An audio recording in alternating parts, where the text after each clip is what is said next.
ሰላም ጤና ይስጥልኝ እንደምን አላችሁ ውድ ቤተሰቦች። ይህ የእልልታ ሚዲያ ዩቲዩብ ቻናል ነው። በዛሬው ቪዲዮ ደግሞ በዓለም ላይ ያሉ 5 ሀብታም ሚሊዮነር ለማኞችን አስተዋውቃችኋለሁ። እስከ ቪዲዮ መጨረሻ ድረስ አብረን እንቆይ። መልካም ቆይታ። ውድ ቤተሰቦች፣ ለእናንተ ለማኝ ምን ማለት ነው? ለማኝስ ማን ነው? በባንክ ሂሳብ ላይ በሚሊዮን የሚቆጠር ገንዘብ ያለው ለማኝ አይታችሁ ወይም ሰምታችሁ ታውቃላችሁ? ከአንድም 4 ህንፃዎች ያሏት ለማኝ እንዳለችስ ምን ያህል ታውቃላችሁ? ጠዋት መንገድ ዳር ሲለምን ያያችሁት ግለሰብ ማምሻው ላይ ገጽታውንና አለባበሱን ቀይሮ በቅንጡ መኪና ሲንሸራሸር ብታዩት ምን ትላላችሁ? ወዳጆቼ፣ እስከ ቪዲዮ መጨረሻ አብረን ከቆየን እነዚህንና ሌሎች ለማመን የሚከብዱ አስገራሚ እውነታዎችን ትሰማላችሁ። ከዚያ በፊት ግን ለዚህ ቻናል አዲስ ከሆናችሁ ቪዲዮውን ከመጀመራችሁ በፊት ቻናሉን ሰብስክራይብ ማድረግን አትርሱ። አመሰግናለሁ። አሁን በቀጥታ ወደ 5ቱ የዓለማችን ሚሊዮነር ባለሀብት ለማኞች ዝርዝር እንለፍ። ቁጥር 1 ኢሻ ጄታ። ኢሻ የሳውዲ አረቢያ ዜግነት ያላት ከ50 ዓመታት በላይ በጅዳ ከተማ ጎዳናዎች ላይ በልመና ተግባር ተሰማርታ የኖረች የ100 ዓመት ዕድሜ ባለጸጋ አይነ ስውር ሴት ነች። ይህች ሴት የተሻለ ገቢን ያስገኝልኛል ብላ የመረጠችው ስትራቴጂክ ቦታ ባለሀብት የጅዳ ከተማ ነዋሪዎች የሚበዙበትን አካባቢ ሲሆን በልመናው ዓለም በቆየችባቸው 50 ዓመታት ውስጥ ከ1.3 ሚሊዮን የአሜሪካን ዶላር በላይ የተጣራ ሀብት ለማፍራት ችላለች። ኢሻ በ100 ዓመት ዕድሜዋ በድንገት በመኖሪያ ቤቷ ውስጥ ሞታ ከተገኘች በኋላ በሳውዲ አረቢያ የሚገኙ የመገናኛ ብዙሃን ይህች ግለሰብ የነበራትን ሀብትና ንብረት አይነትና መጠን ይፋ አድርገዋል። በዚህም መሰረት 4 የሪል ስቴት ህንፃዎች በጅዳ ከተማ ከ3 ሚሊዮን የሳውዲ ሪያል በላይ ወይም በወቅቱ የምንዛሬ መጠን ከ800 ሺህ የአሜሪካን ዶላር በላይ ጥሬ ገንዘብ፣ ከ1 ሚሊዮን የሳውዲ ሪያል በላይ የሚያወጡ የወርቅ ጌጣጌጦችና የወርቅ ሳንቲሞች በኢሻ ስም ተመዝግቦ ተገኝቷል። በአጠቃላይ ኢሻ የነበራት የተጣራ የሀብት መጠን ከ1.3 ሚሊዮን የአሜሪካን ዶላር በላይ እንደነበረ ታውቋል።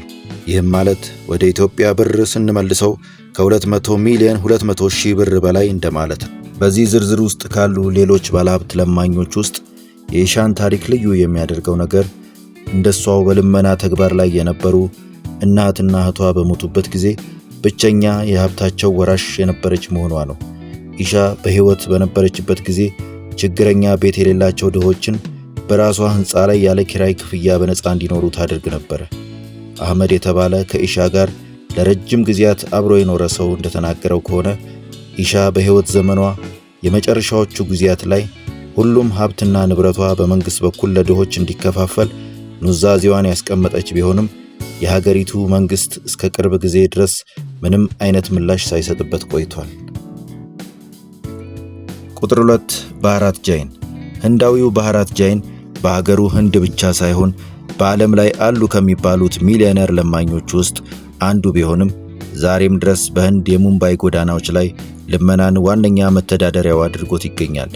ባህራት ከልመና የሚያገኘው የዕለት ገቢ በአማካይ 2500 የህንድ ሩፒስ ወይም 30 የአሜሪካን ዶላር ወይም ደግሞ 4600 የኢትዮጵያ ብር ሲሆን አሁን ላይ ያለው የተጣራ የሀብት መጠን 1.1 ሚሊዮን የአሜሪካን ዶላር ወይም 169 ሚሊዮን 400 ሺህ ብር እንደማለት ነው።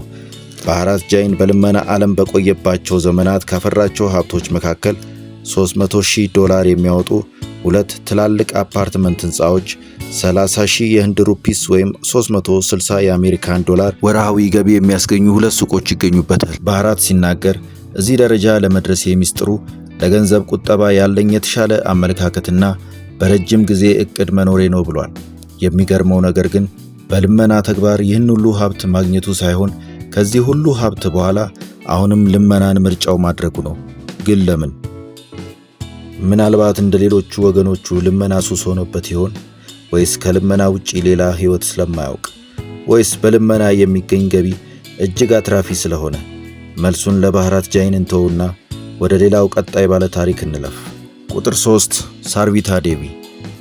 ይህች ሳርቪታ ዴቪ የተባለች የህንድ ዜግነት ያላት ሴት ከ25 ዓመት በላይ በልመና ዓለም የቆየች ሲሆን በእነዚህ ጊዜያት ውስጥም ከ200,000 የአሜሪካን ዶላር በላይ የተጣራ ሀብት ለማፍራት ችላለች።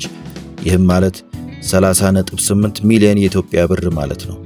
ሳርቪታ የልመና ማዕከሏን ያደረገችው በህንድ በሚገኙ ሃይማኖታዊ ቦታዎችና ሲኒማ ቤቶች አካባቢ ሲሆን በተለይ በሃይማኖታዊ በዓላት እንዲሁም ህዝብ በብዛት በሚገኝባቸው ፌስቲቫሎች ወቅት የቀን ገቢያዋ እስከ 2000 የህንድ ሩፒስ እንደሚደርስ ተናግራለች። ይህም ማለት 3700 የኢትዮጵያ ብር የዕለት ገቢ ማለት ነው። ይህች ግለሰብ ባትኖርበትም ካርታው በራሷ ስም የተመዘገበ ትልቅ የመኖሪያ ቤት እንዳላትና ቀሪ ዕድሜዋን ደግሞ እፎይ ብላ ለመኖር የሚያስችላት ዳጎስ ያለ ጥሬ ገንዘብ በባንክ ሂሳብ ላይ እንዳላት ታውቋል።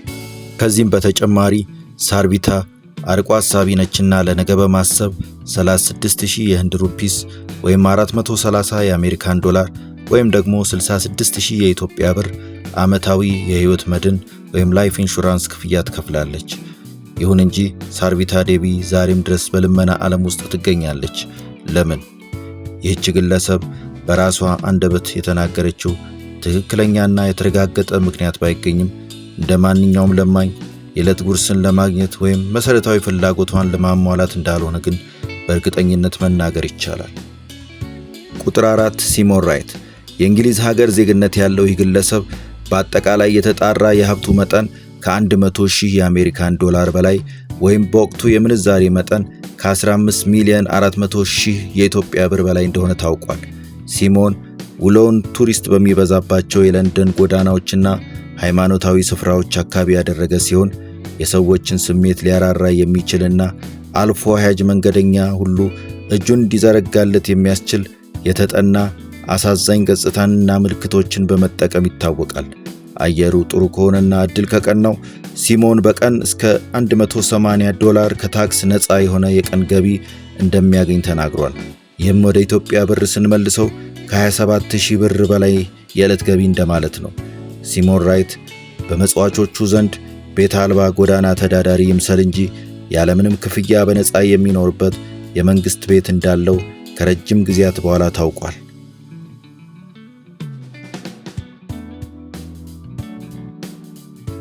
ቁጥር 5 እና የመጨረሻው ቴድ ዊሊያምስ።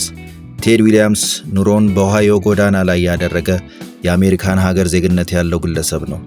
ቴድ ዊሊያምስ በአካባቢው ማህበረሰብ ዘንድ ጎዳና ዳር ይዞ በሚቀመጠው የልመና ካርቶንና በሚያምረው ውብ ድምፁ ይታወቃል።